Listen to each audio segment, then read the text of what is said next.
আসসালামু আলাইকুম সবাইকে। আমি বাংলাদেশী ব্লগার সুরাইয়া বলছি। যে যেখান থেকে আমার ভিডিওটি দেখছেন আশা করছি সবাই সুস্থ আছেন, ভালো আছেন। আজকে আমি আপনাদের তৈরি করে দেখাবো পাউরুটি দিয়ে কিভাবে আপনারা খুব সহজেই রসমালাই তৈরি করে ফেলতে পারবেন। খুবই একটি মজাদার ডেজার্ট।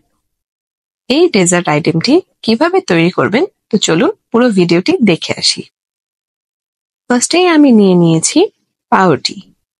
আমি 8 পিস পাউরুটি নিয়েছি, সেগুলো আমি ব্লেন্ডার জারে ব্লেন্ড করে নিয়েছি, ব্রেড ক্রাম্ব তৈরি করে নিয়েছি।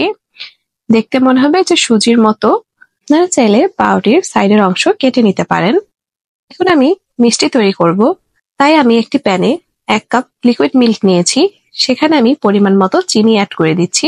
আপনারা যতটুক মিষ্টি খেতে পছন্দ করেন ততটুক চিনি অ্যাড করে দিবেন। আমি 1 চা চামচ থেকে একটু বেশি ঘি অ্যাড করে দিচ্ছি। এখন আমি লিকুইড মিল্কের সাথে ঘিটি ভালো করে মিশিয়ে নিয়েছি।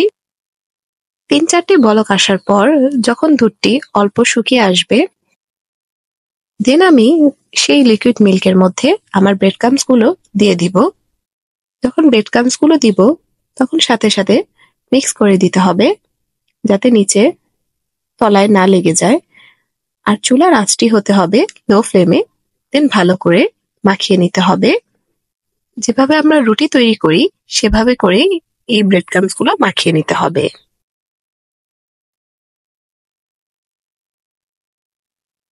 দেন আমি চুলা থেকে নামিয়ে নিয়েছি। এখন আমি এখানে গুঁড়া দুধ ব্যবহার করছি, যাতে আমি মিষ্টির ডোটি খুব সুন্দরভাবে মসৃণভাবে বানাতে পারি। এখন ভালো করে আমি গুঁড়া দুধের সাথে আমার ব্রেডের যে ডোটি ছিল সেটি ভালো করে মাখিয়ে নিচ্ছি। গরম অবস্থায় মাখাতে হবে। এখন হাতে একটু অল্প ঘি নিয়ে আমি মিষ্টির শেপ দিয়ে দিচ্ছি। একে একে আমি সবগুলো মিষ্টি বানিয়ে নিয়েছি আমার রসমালাইর জন্য। আপনারা চাইলে আরো ছোট করে বানাতে পারেন। এখন আমি লিকুইড মিল্ক নিয়ে নিয়েছি 1 লিটার। দেন আমি এখানে গুঁড়া দুধ দিয়ে দিচ্ছি। এখানে আমি সব মিলিয়ে 1/2 কাপের মতো গুঁড়া দুধ দিয়েছি। এখন আমি পরিমাণ মতো চিনি অ্যাড করে দিচ্ছি। আপনাদের যতটুকু মিষ্টি পছন্দ ততটুক চিনি দিয়ে নেবেন। এখন ভালো করে সবকিছু মিশিয়ে নিতে হবে। দেন আমি সবকিছু মিশিয়ে এখন আমি 4টি এলাচ অ্যাড করে দিচ্ছি ফ্লেভারের জন্য।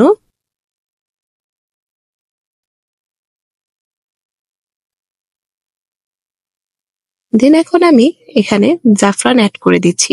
এটা অপশনাল, আপনাদের বাসায় থাকলে অবশ্যই অ্যাড করবেন, তাহলে ভালো ফ্লেভার আসবে। যদি না থাকে তাহলে কোনো সমস্যা নেই। সবকিছু ভালো করে মিশিয়ে আবারও নেড়েচেড়ে দিয়ে আমি বলক আসার জন্য রেখে দিব।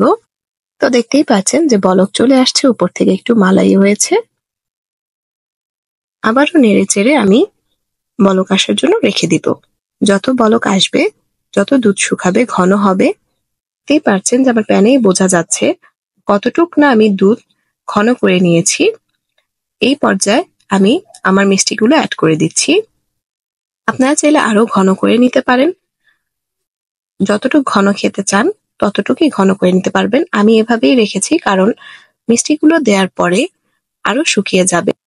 ভালো করে নেড়েচেড়ে আমি মিষ্টিগুলো বলক আসার জন্য রেখে দিব।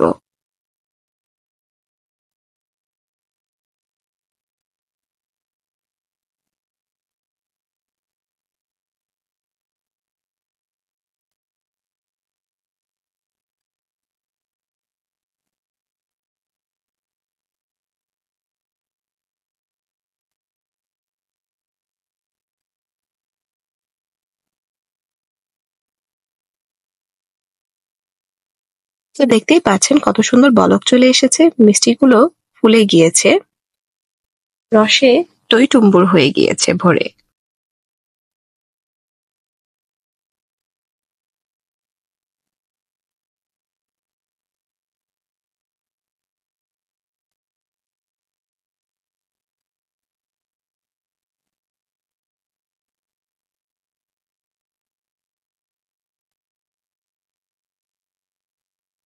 উপর থেকে খুব সুন্দর মালাই জমেছে।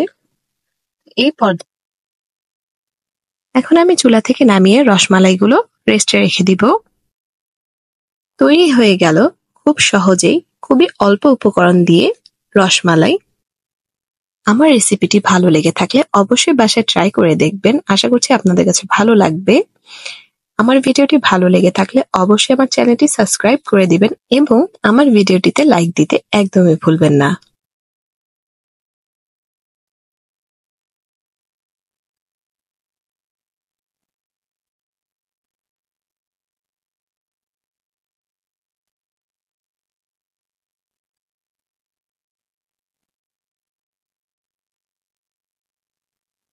তো দেখতেই পাচ্ছেন কত সুন্দর হয়েছে আমার বানানো রসমালাইগুলো।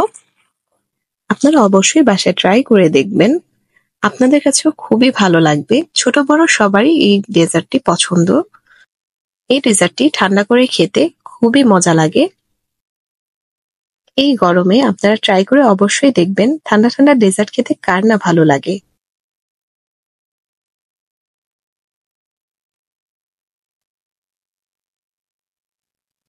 Thank you for watching.